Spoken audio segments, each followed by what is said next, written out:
So most criminals run from the police, right? But you have to ask yourself, what happens when the criminal is actually the one wearing the uniform? Today, we are counting down some of the absolute darkest files in police history. And look, to be clear, this isn't about petty bribery or fixing tickets. I mean, we are talking about kidnapping, rape, and cold-blooded execution-style murder.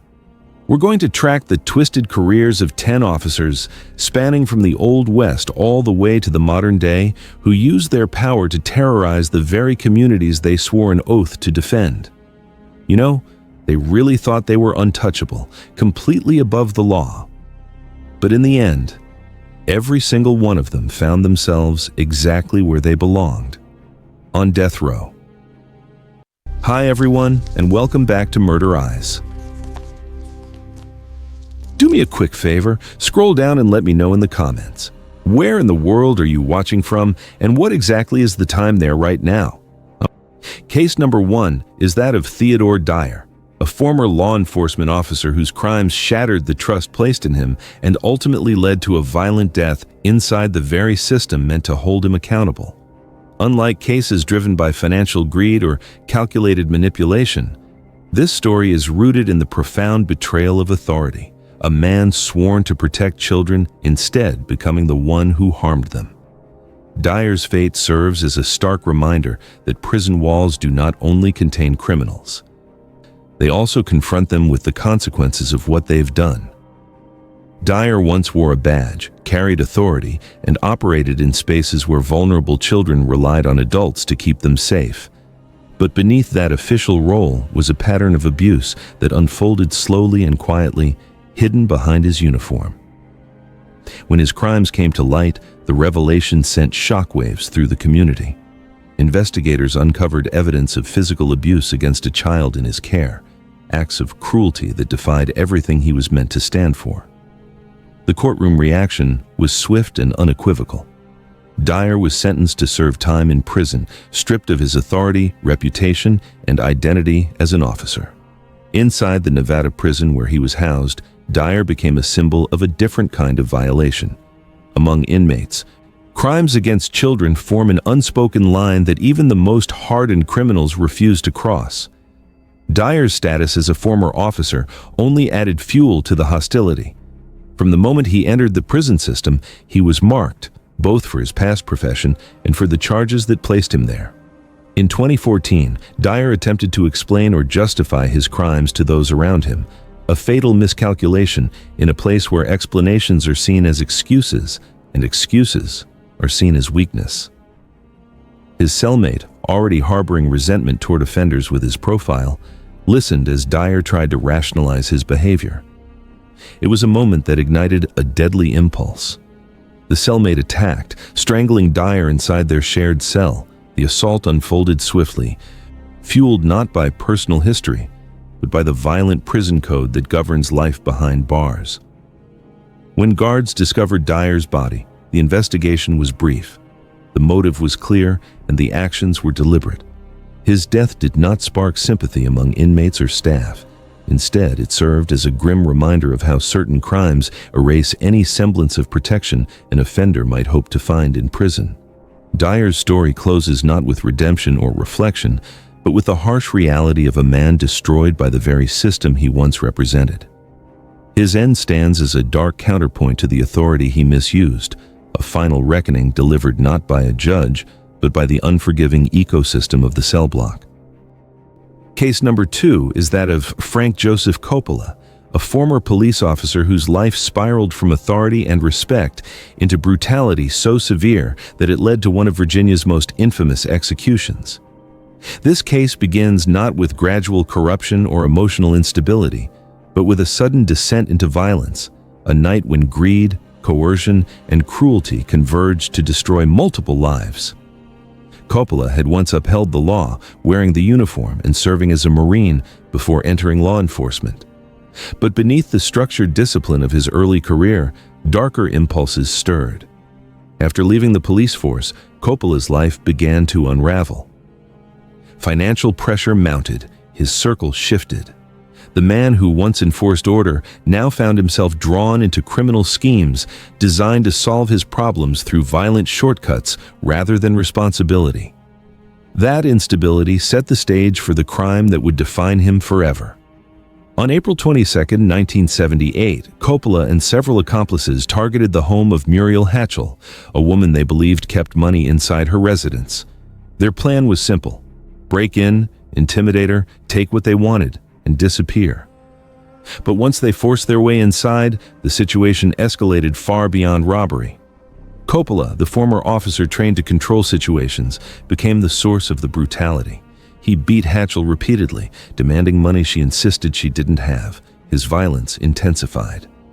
Hatchell suffered some of the most horrific injuries investigators had ever seen, the result of a savage attack with no restraint, no hesitation, and no chance of survival. When the group fled, they left behind a home soaked in evidence and a victim whose life ended in unimaginable terror. The murder shocked the community and betrayed every standard Coppola had once sworn to uphold. The investigation that followed was swift. Witnesses cooperated, accomplices talked, and Coppola's involvement became undeniable. A former officer who should have represented justice had become the architect of a brutal home invasion killing. In court, prosecutors painted Coppola as the driving force behind the attack, the man who inflicted the fatal injuries and steered the group into violence. The defense could offer little in response. The brutality of Hatchell's death, combined with Coppola's leadership role in the crime, left jurors with little room for leniency. He was sentenced to death, marking a dramatic fall from authority to condemned inmate. On August 10, 1982, Frank Coppola was executed in Virginia's electric chair. Witnesses described the execution as one of the most violent in the state's history, a painful and chaotic end that reflected, in its own grim way, the brutality of the crime he had committed. His death marked the conclusion of a case defined by betrayal, not only of a victim, but of the public trust. Case number 3 is that of Manuel Pardo Jr., a former police officer who crossed a boundary few ever imagined possible, transforming from law enforcement to serial executioner, driven by a warped belief that he was cleansing society. This case is not defined by sudden rage or impulsive violence. It is defined by ideology, a twisted personal doctrine that allowed Pardo to justify the murder of 9 people across South Florida, all under the pretense of righteousness. Pardo began his career in law enforcement with a record that seemed promising, but beneath the uniform was a man attracted to strict control, rigid thinking, and an obsession with authority. His behavior became increasingly erratic. He was eventually fired from the police force for conduct violations, including incidents involving brutality and falsified testimony. By the time he left policing, the discipline that once shaped him had devolved into resentment toward criminals, toward the justice system, and toward society at large. In the mid-1980s, Pardo's worldview fractured entirely. He convinced himself that drug dealers and those connected to the narcotics underworld were corrupting society, and that he alone had the moral clarity to eliminate them. He began targeting individuals he believed were involved in drug activity, though several victims had no confirmed ties to the trade at all. Under the cover of night, he tracked them, confronted them, and executed them with chilling precision. To Pardo, these were not murders. They were purges. Each killing followed a calculated pattern. Pardo approached his victims armed, collected valuables or cash, and then shot them, often at close range. When investigators pieced together the crime scenes, they saw the hallmarks of a methodical killer, not a man acting out of passion. Pardo even documented some of his actions, keeping notebooks in which he wrote proudly about the people he had removed from society. These writings would later become some of the most damning evidence against him. When police finally linked him to the murders, Pardo was arrested without resistance. In court, he did not deny the killings. He embraced them, openly declaring he had done the country a service by eliminating parasites. Prosecutors countered with the cold reality of his actions, targeted executions, robbery, and the deaths of individuals whose guilt was never proven. Pardo's self-styled moral crusade was exposed as a series of deliberate murders fueled by delusion and a desire for absolute control. He was convicted on multiple counts of first-degree murder and sentenced to death. After decades of appeals and legal battles, Pardo was executed by lethal injection in 2012. In his final moments, he remained unrepentant, insisting he had only killed evil people, despite overwhelming evidence disputing his narrative.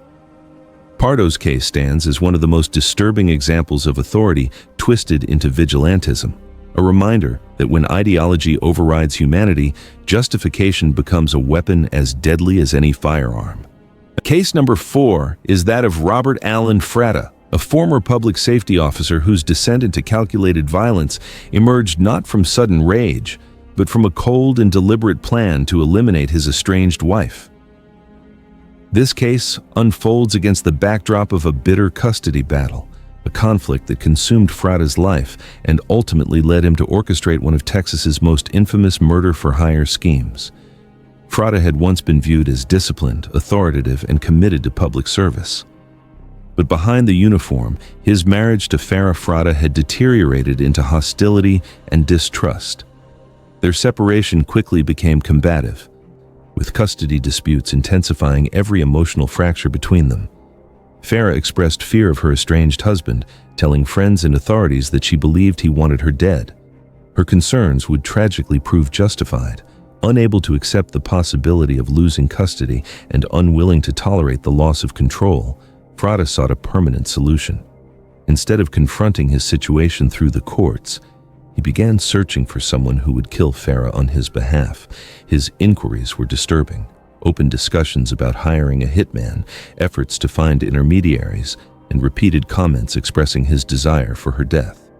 These conversations eventually connected him to Howard Guidry, the triggerman, and Joseph Pristash, the middleman who coordinated the plan.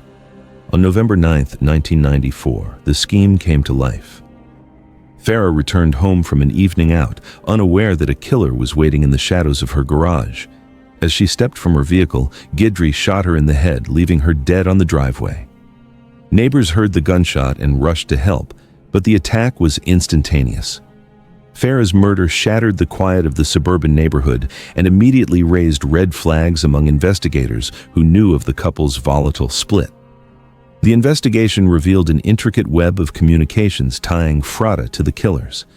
Phone records, witness statements, and testimonies formed a clear picture. Fratta had orchestrated his wife's murder to win the custody battle by eliminating her entirely. When confronted with the evidence, Fratta maintained his innocence, insisting he had been framed. But the facts told a different story, one of motive, planning, and the unmistakable logic of a man determined to regain control. Fratta was convicted and sentenced to death in 1996. After years of appeals, retrials, and legal challenges, his conviction remained intact. In January 2023, nearly 3 decades after Farrah's murder, Fratta was executed by lethal injection in Texas. He never admitted guilt. This case stands as a chilling reminder of how resentment and control can twist into lethal intent, a man once sworn to protect the public becoming a manipulator of violence for personal gain. Case number 5 is that of David Allen Gore, a former auxiliary deputy whose crimes represent a profound betrayal of public trust. This is not a story driven by sudden emotional breakdowns or impulsive violence. Instead, it reveals how a position of authority can be manipulated by someone who uses the appearance of legitimacy to commit acts that deeply harmed his community. Gore began his career with the image of a disciplined law enforcement supporter. As an auxiliary deputy in Indian River County, he was granted limited authority, including access to a patrol vehicle and certain responsibilities that allowed him to move comfortably within neighborhoods. This role offered him what he valued most, credibility and proximity to the public, but that credibility masked dangerous intentions. Over time, Gore began exploiting the privileges associated with his role, using the trust afforded to him to target individuals he believed he could isolate and control. For several years, young women in the region disappeared under troubling circumstances. Some had last been seen in areas Gore patrolled. Others fit a pattern investigators would later identify: individuals who were vulnerable, alone, or easily deceived by someone wearing a uniform. Gore's method followed a deliberate structure. He used his appearance as a law enforcement member to approach women under the guise of assistance or authority. Once they felt safe in his presence, he manipulated those situations to his advantage. The investigation into Gore intensified after one survivor escaped during an attempted abduction. Her account was critical. She described a man using law enforcement elements, a vehicle, demeanor, and authoritative commands to gain her trust before attempting to restrain her. Her identification gave detectives the break they needed. As they retraced missing persons cases, similarities emerged and Gore quickly became a central suspect. Search warrants revealed evidence connecting him to multiple disappearances. Records, personal items, and statements Gore provided during questioning further strengthened the case. Although investigators suspected Gore in several cases, prosecutors focused on a specific victim whose disappearance and death could be conclusively linked to him. That case alone demonstrated a series of deliberate actions that culminated in severe harm. Gore was convicted and sentenced to death, with additional life sentences following as more evidence came to light. His execution in 2012 marked the end of a case that deeply affected the community, raising national questions about oversight, accountability, and the risks posed when someone with harmful intent gains even limited law enforcement authority. This case stands as a reminder that the trust placed in public officials requires constant vigilance. Case number 6 is that of Gerard John Schaefer, a former Florida deputy whose crimes exposed the catastrophic consequences of placing power in the hands of someone who never should have held it.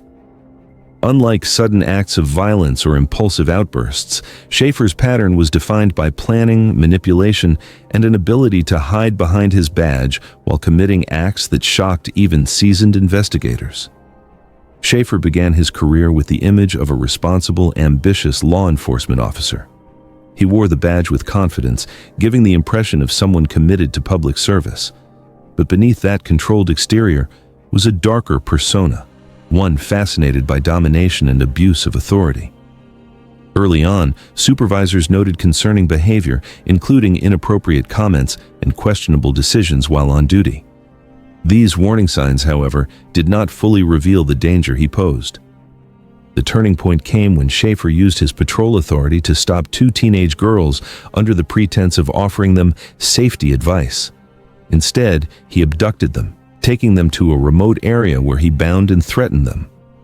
In a rare moment of opportunity, the girls managed to escape and reported the incident. Schaefer was arrested, suspended, and later fired. At the time, authorities viewed the event as an isolated lapse in judgment. They had yet to uncover its connection to a broader pattern. Months later, investigators discovered the remains of 2 missing girls in a wooded area, evidence that tied back to Schaefer's former jurisdiction. As detectives examined his past, more disappearances aligned with his patrol zones and schedule. Journals found in his possession contained disturbing writings that seemed to describe kidnappings and killings with unsettling detail. Though Schaefer claimed the writings were fiction, the similarities between his accounts and unresolved cases raised immediate alarm. In court, prosecutors focused on 2 specific victims whose remains were conclusively linked to Schaefer. Though he was suspected in many more disappearances, these 2 cases formed the foundation of the charges that ultimately secured his conviction. Schaefer was sentenced to life in prison, where he became notorious among inmates for boasting about his crimes and attempting to portray himself as more intelligent than those investigating him.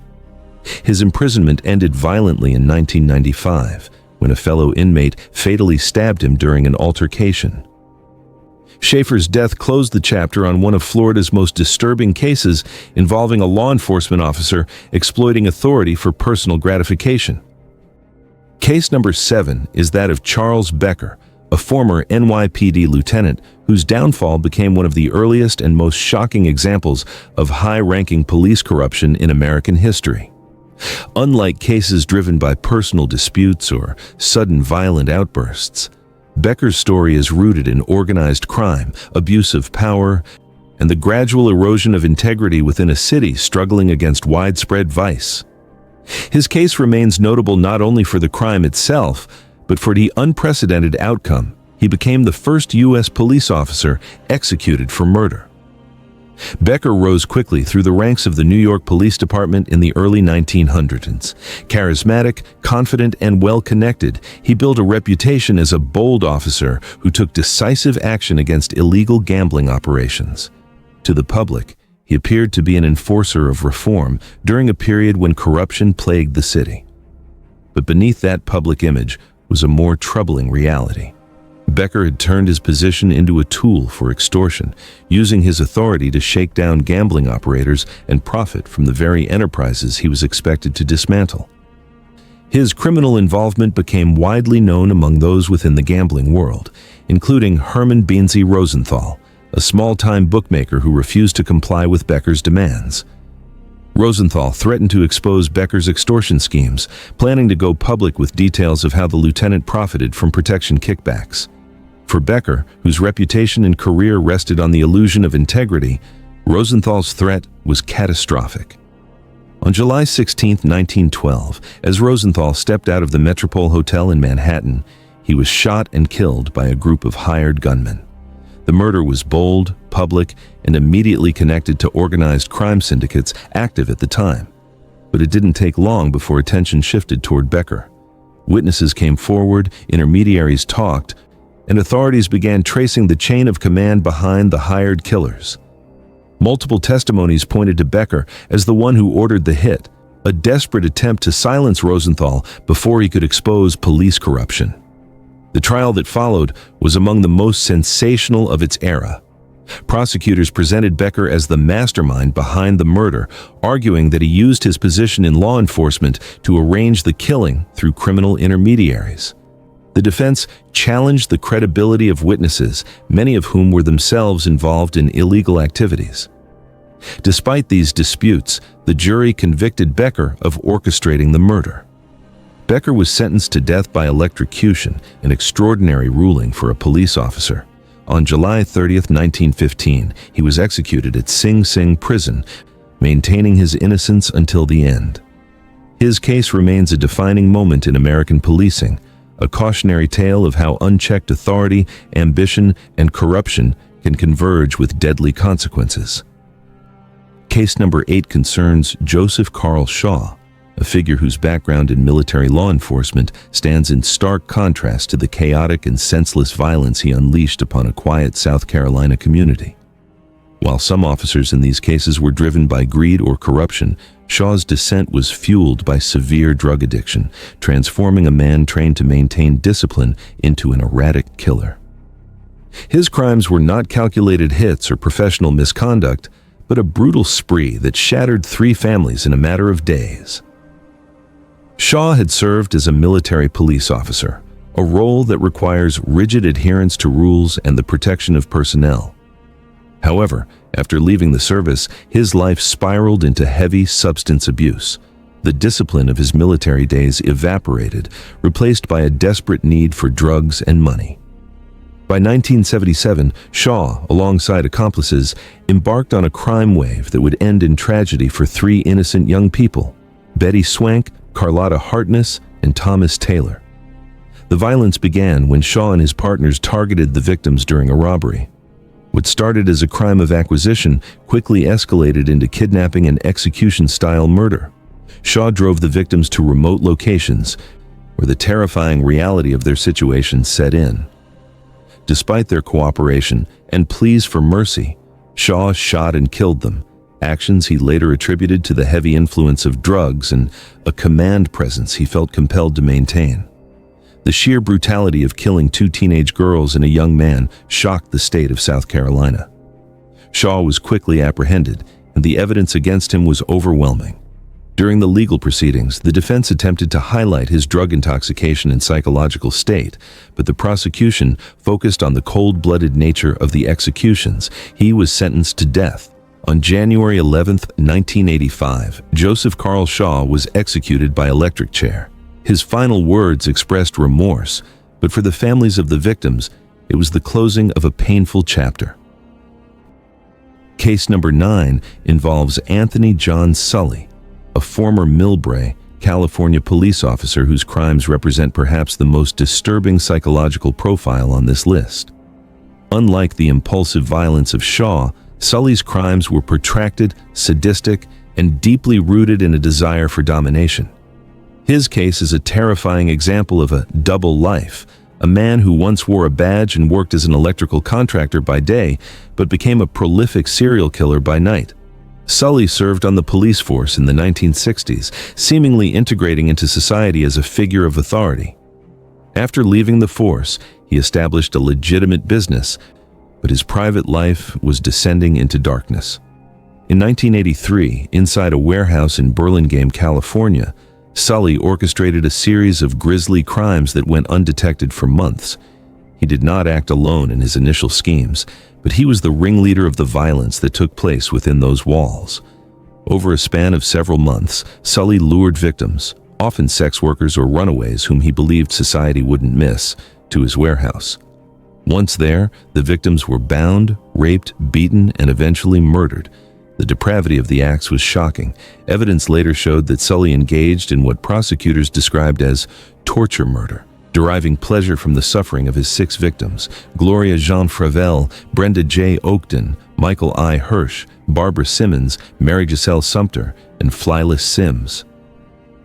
Sully was eventually caught after police connected him to the disappearances. The trial was gruesome, with details that horrified the jury. Despite his attempts to deflect blame, he was convicted of 6 counts of first-degree murder.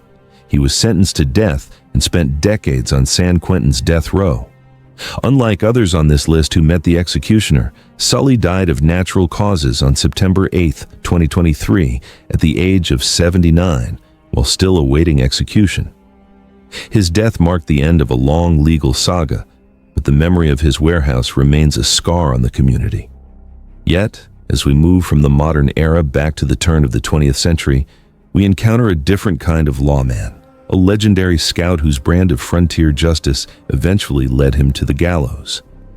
Case number 10 is that of Tom Horn, a name that remains legendary in the folklore of the American West. Horn was not a traditional police officer in the modern sense, but a range detective, a scout, and a hired gun for the powerful cattle barons of Wyoming. His story blurs the line between lawman and outlaw, existing in a time when justice was often determined by whoever held the most land and the fastest gun. Horn's resume was impressive and violent. He had been a U.S. Army scout who helped capture the Apache leader Geronimo, a Pinkerton detective, and a deputy sheriff. He was known for his tracking skills and his nerves of steel. However, as the Wild West began to fade, Horn found employment as a stock detective, a euphemism for a hitman hired by cattle ranchers to intimidate or kill sheep herders and homesteaders who encroached on their grazing land. The crime that brought down this frontier icon occurred in July 1901. Willie Nickel, a 14-year-old boy, was found shot to death near his family's homestead. It is widely believed that the intended target was Willie's father, a sheep rancher who was in a feud with Horn's employers. The murder of a child turned public sentiment against the cattle barons and their enforcers. Horn was implicated after a controversial confession, allegedly made while he was drunk and speaking to a U.S. Marshal who had a stenographer hiding in the next room. Horn claimed the confession was a tall tale, boasting to a friend, but the transcript was used to convict him. The trial was a sensation, symbolizing the end of the open range era and the coming of law and order.